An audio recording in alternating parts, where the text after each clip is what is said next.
সুনানে তিরমিজি হাদিস নাম্বার 2685 নম্বর হাদিস, হাদিসটির সনদ সহিহ, যে রাসূলুল্লাহ সাল্লাল্লাহু আলাইহি ওয়াসাল্লাম বলছেন যে যুকিরা লি রাসূলিল্লাহ সাল্লাল্লাহু আলাইহি ওয়াসাল্লাম রাজুলানি, দুইজন ব্যক্তির কথা নবী সাল্লাল্লাহু আলাইহি ওয়াসাল্লামের কাছে উল্লেখ করা হলো, নবী সাল্লাল্লাহু আলাইহি ওয়াসাল্লামের কাছে আলোচনা করা হলো। আহাদুহুমা, তাদের মধ্যে একজন ব্যক্তি ছিল আবেদ, ইবাদত গুজার, অর্থাৎ ওই ব্যক্তি ইবাদত করত, নামাজ রোজা হজ যাকাত সব কিছুই করত। তো এই ব্যক্তির কথা নবী সাল্লাল্লাহু আলাইহি ওয়াসাল্লামের কাছে আলোচনা করা হলো।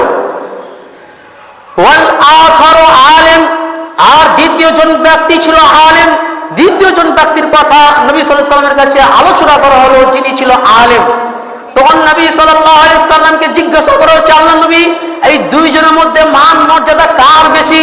তখন নবী সাল্লাল্লাহু আলাইহি ওয়াসাল্লাম বলেছেন, ফাজলুল আলিমি আলাল আবিদি কা ফাজলি আলা আদনাকুম, অর্থাৎ তোমাদের উপর যেমন আমার মান মর্যাদা বেশি, ঠিক তেমনি একজন ইবাদত গুজার বান্দার উপরে একজন আলেমের মান মর্যাদা অনেক বেশি।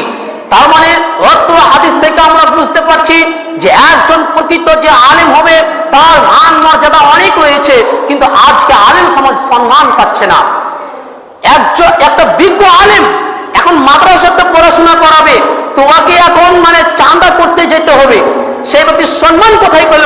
অথচ রাসূল সাল্লাল্লাহু আলাইহি ওয়াসাল্লাম বলছে যে একজন আলেমের সম্মান একজন ইবাদত গুজার বান্দার থেকেও বেশি।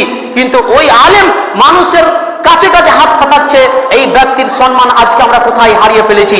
যেই ব্যক্তি দায়িত্ব নিয়েছে ওই ব্যক্তিকে জবাব লাগবে, কেন তার মান মর্যাদা রাসূল সাল্লাল্লাহু আলাইহি ওয়াসাল্লাম দিয়েছে, আল্লাহ সুবহানাহু ওয়া তাআলা তার মান মর্যাদা অনেক দিয়েছে। কেন মান মর্যাদা তার দেওয়া হয়েছে?